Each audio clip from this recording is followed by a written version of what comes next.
নমস্কার, আমি প্রবীর। আজ আবারও আমরা চলে এসেছি এই ষষ্ঠ শ্রেণীর অর্থাৎ ক্লাস 6-এর গণিতের সমাধান নিয়ে।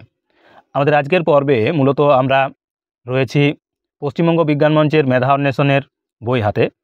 যে 25 নম্বর পৃষ্ঠা নিয়ে এত সকলের জানার আগ্রহ, সেই 25 নম্বর পৃষ্ঠার 30টি প্রশ্নের সমাধান গত পর্বেই আমরা তুলে ধরেছিলাম।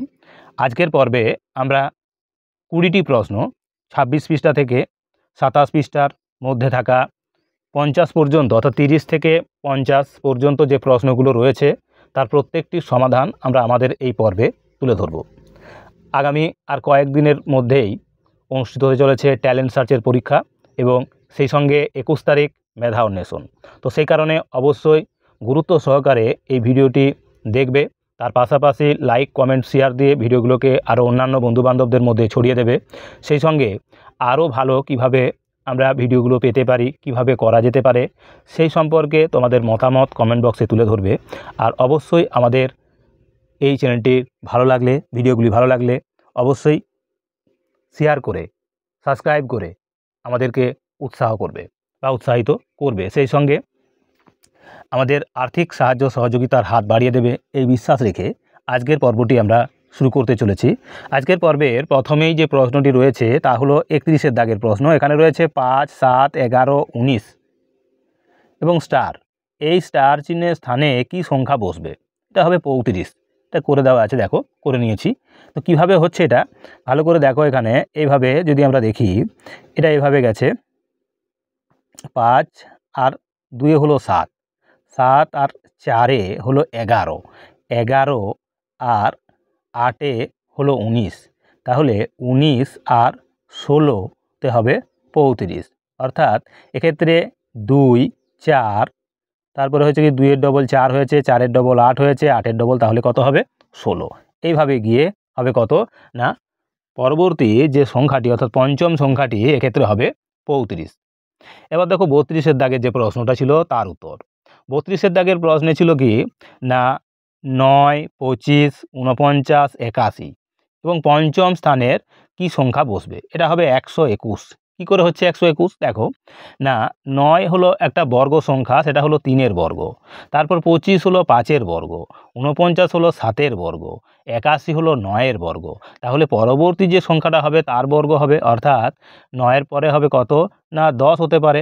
10-এর বর্গ হলো 100। কিন্তু এখানে যে সংখ্যাগুলো রয়েছে সেই সবগুলো হলো আসলে দেখা যাচ্ছে কি না 3, 5, 7, এখানে রয়েছে 9। তাহলে 3-এর পরে 5, 5-এর পরে 7, 7-এর পরে 9, 9-এর পরে অর্থাৎ কি না পর্যায়ক্রমিকভাবে দেখা যাচ্ছে এক ঘর পরে পরে। তাহলে আমরা এক্ষেত্রে 10-এর নয় 11-র বর্গ হবে কত না 121। সেই কারণে 11-র বর্গ হয়েছে এখানে 121। তারপরের প্রশ্ন রয়েছে 33-এর দাগের প্রশ্ন। এখানে রয়েছে 7 পূর্ণ 7-এ 333 কে আবৃত দশমিকে প্রকাশ করতে হবে। তো এক্ষেত্রে আমরা কি করব না, এই ভগ্নাংশের অংশটাকে আমরা মূলত এখানে 3টে 3 আছে, একে যদি আমরা 3 দিয়ে গুণ করি উভয় পক্ষে লব এবং হরে, তাহলে হয়ে যাবে 7 পূর্ণ 21-এর 999।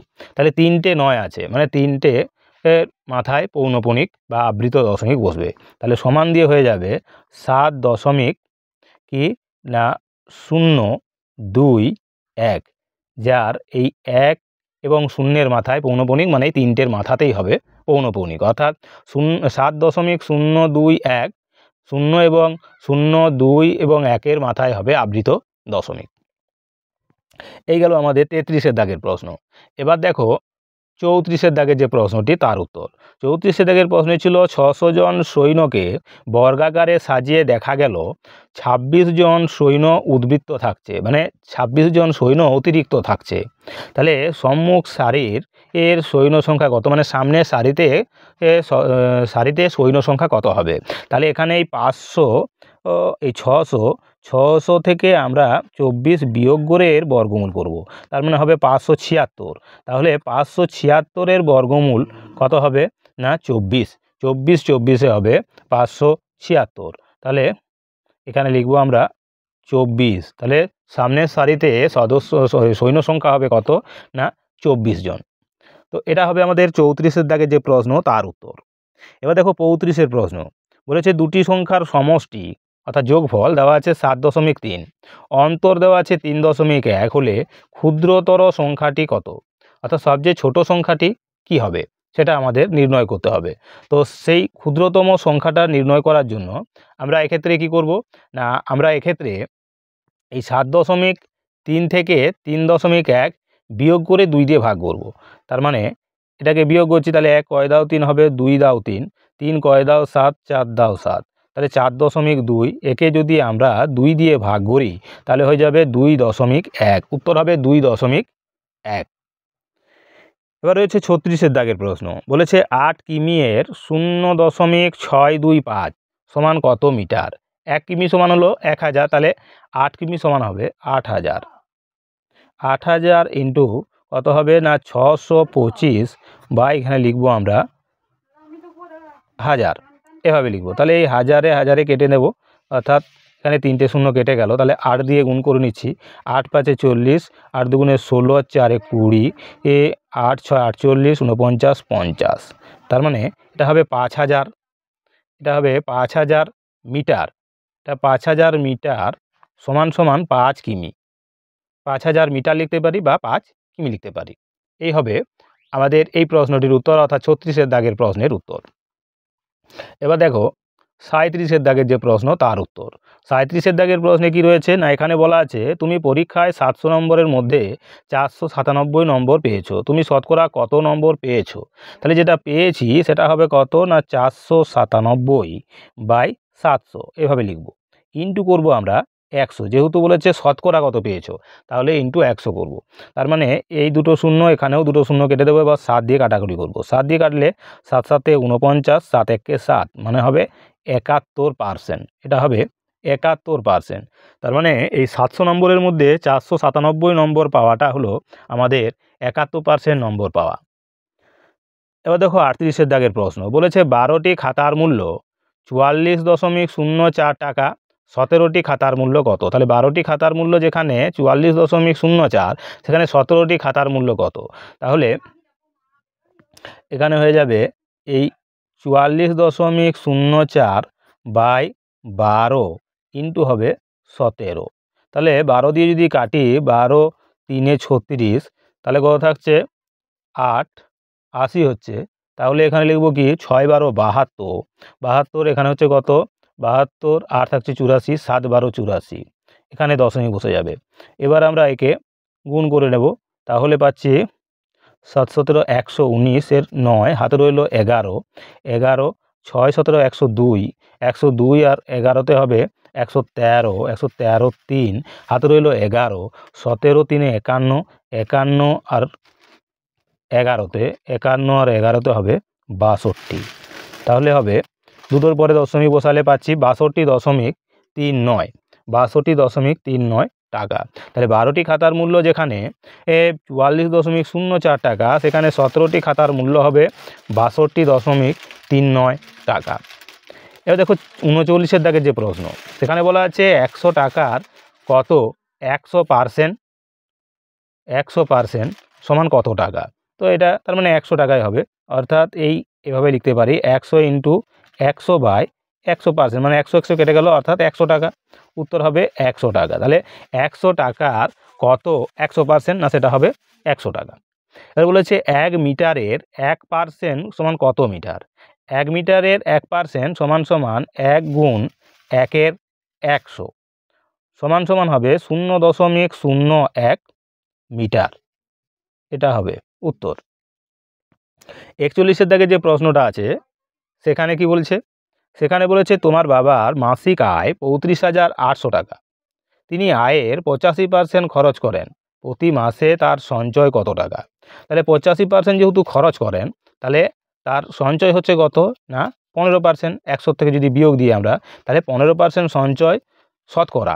তাহলে এই 35,800 টাকার মধ্যে কত সঞ্চয় হবে, তখন আমরা লিখব 35,800 ইন্টু 15/100, দুটো শূন্য, এখানেও দুটো শূন্য কেটে দিলাম। এবার 15 দিয়ে গুণ করে দেবো, তাহলে 8 15 120, শূন্য হাতে রইল 12, 15 পাঁচে 75, 75 আর 12তে 87, 87 7 হাতে রইল 8, 15 3 45, 45 আর 8 53, অর্থাৎ 5370 টাকা, 5370 টাকা। এবার রয়েছে কি, এবার আছে 42-এর দাগের প্রশ্ন। বার্ষিক 6% হারে 3000 টাকার 1 বছরে সুদে মূলে কত হবে? বার্ষিক 6% হারে 3000 টাকার 1 বছরে সুদে মূলে কত হবে? তাহলে প্রথমে আমরা বার করব সুদ। সুদের সূত্র কি না PTR বাই 100। এখানে পি বলতে আসলটা 3000, টি বলতে সময় কত আছে না 1 বছর, সুদের হার হলো 6 বাই 100। কাটাকুটি যদি করি আমরা তাহলে কত, 30কে 6 দিয়ে গুণ, অর্থাৎ 3 6 18, 180 টাকা। এক্ষেত্রে 180 টাকা হবে সুদ। তাহলে সুদে মূলে কত হবে না 3000 যোগ 180 সমান উত্তর হবে 3180 টাকা। এই 3180 টাকা হবে সুদে মূলে। তো এই ছিল আমাদের 42-এর দাগের মতো, অর্থাৎ 26 পৃষ্ঠার যে 42 দাগ পর্যন্ত আমরা প্রশ্নগুলো সমাধান করে দিলাম। এবার আমরা চলে যাব যে বাকি প্রশ্নগুলো রয়েছে তার সমাধানে, অর্থাৎ আমরা আজকের পর্বে মূলত 50-এর দাগ পর্যন্ত প্রশ্নগুলি সমাধান করব। তো সেই কারণে আমি আমার সকল ভিউয়ার্স, সচেতন অভিভাবক এবং প্রিয় ছাত্রছাত্রীদের বলবো সম্পূর্ণ ভিডিওটা দেখতে থাকো এবং সেই সঙ্গে অবশ্যই লাইক কমেন্ট শেয়ার করে ভিডিওগুলোকে আরও অন্যান্য বন্ধুবান্ধবদের মধ্যে ছড়িয়ে দাও। তো চলো এবার আমরা চলে যাচ্ছি বাকি যে প্রশ্নগুলো রয়েছে তার সমাধানে। তো দেখো এখানে যে প্রশ্নটা রয়েছে এবার 43-এর দাগের প্রশ্ন, সেখানে কি বলা রয়েছে না, এখানে বলা রয়েছে 7821 টাকার 3.9 সমান কত? তো এক্ষেত্রে আমরা যে অঙ্কটা করব তাহলে সেক্ষেত্রে কি লিখব না 7821 গুণ 3 11 33, 33 আর 9 অর্থাৎ 42। তাহলে 42-এর 11 ইন্টু এখানে আরও 100 লিখব, যেহেতু শতকরা ছিল পার্সেন্টেজ তাই ডাইরেক্ট লিখে দেবো। তো তাহলে আমরা এটা লিখে নিয়েছি। তো এবার দেখো এটাকে কাটাকুটি করছি, 11 7 77, 11 একে 11, 11 একে 11। এবার যদি আমরা এদের গুণ করি তাহলে এবার 42 দিয়ে গুণ করব আমরা। 42 দিয়ে গুণ করলে পরে কি হবে না 7 1 1, 2 একে 2, 2 একে 2, 7 একে 7, 4 একে 4, 4 একে 4 আর 7 4 28। এবার 2 6 1 1 8 একে 9 2 সমান 2 9 1 6 2, দুটোর পরে দশমিক বসবে, যেহেতু 100 ছিল তাই এখানে আমরা দশমিক বসিয়ে নেব। তাহলে হবে 291.62 এটা পেলাম। এখন এবার 44-এর দাগের যে প্রশ্ন তার সমাধান দেখো, 3-এর 25 ভগ্নাংশটি শতকরায় মান লেখো। 3-এর 25কে যদি আমরা শতকরায় লিখি তাহলে কি লিখব না, সেক্ষেত্রে 3-এর 25 গুণ 100 লিখব। 25 4 100 সমান 12, অর্থাৎ 12%। এটা 45-এর দাগের প্রশ্ন, এখানে বলা রয়েছে 3.21 25 টাকা সমান কত টাকা কত পয়সা। তাহলে 3 টাকা এটা ভগ্নাংশে রয়েছে, যখন এই পূর্ণ সংখ্যাটা হবে টাকা, তার মানে 3 টাকা লিখব। আর এটা আছে 21-এর 25, একে টাকাটাকে পয়সা করতে গেলে আমাদের 21/25 গুণ 100 দিয়ে গুণ করব, কারণ 100 পয়সা সমান সমান 1 টাকা। তাহলে 25 4 100 অর্থাৎ 4 21 হবে 84, তার মানে 84 পয়সা। তাহলে 3 টাকা 84 পয়সা হবে উত্তর। 46-এর দাগের প্রশ্নে বলা রয়েছে দুটি সমতল ছেদ করে কি তৈরি করে? দুটো সমতল যদি এক জায়গায় ছেদ করে তাহলে তৈরি হবে একটা সরল রেখা, তৈরি হয় সরল রেখা। 47-এর দাগের প্রশ্নে রয়েছে সমকোণী সমদ্বিবাহু ত্রিভুজের কোণগুলির মান লেখো। একটা সমকোণী সমদ্বিবাহু ত্রিভুজ যার একটা কোণ হবে 45 মানে 90 ডিগ্রি তো হবেই, বাকি দুটো কোণ হবে 45 45 ডিগ্রি করে, অর্থাৎ 90 ডিগ্রি 45 ডিগ্রি এবং 45 ডিগ্রি। এই হবে সমকোণী সমদ্বিবাহু ত্রিভুজের 3টে কোণের পরিমাণ। এবার রয়েছে 48-এর দাগের প্রশ্ন, সেখানে বলা রয়েছে 5টি ঘন্টা যা সকাল 6টায় একসঙ্গে বেজেছে, তারপর 3 মিনিট বেজে যথাক্রমে 3 মিনিট, 4 মিনিট, 5 মিনিট এবং 6 মিনিট পর পর বাজতে লাগলো। এরপর আবার কোন সময়ে ঘন্টাগুলি একসঙ্গে বাজবে, মানে একসঙ্গে সকাল 6টার সময় বেজেছে। এবার আমরা এই 3, 4, 5 এবং 6 এদের লসাও করব। তাহলে এখানে সবচেয়ে বড় হলো 6, মুখে মুখে যদি করি আমরা, 6 হলো সবচেয়ে বড়, যাকে 3 দিয়ে যাবে, 4 দিয়ে যাবে না, পাই দিয়ে যাবে না। 12 যদি হয় গুণিতক, তাহলে 3 দিয়ে যাবে, 4 দিয়ে যাবে, কিন্তু পাই দিয়ে যাবে না। 18, তাকেও 3 দিয়ে যাবে, কিন্তু 4 বা পাই দিয়ে যাবে না। তাহলে এবার হচ্ছে 24, 3 দিয়ে যাবে, 4 দিয়ে যাবে, কিন্তু পাই দিয়ে যাবে না। এবার হলো 30, যাকে 3 দিয়ে যাবে, পাই দিয়ে যাবে, কিন্তু 4 দিয়ে যাবে না। এবার 36, যাকে 3 দিয়ে যাবে, 4 দিয়ে যাবে, কিন্তু পাই দিয়ে যাবে না।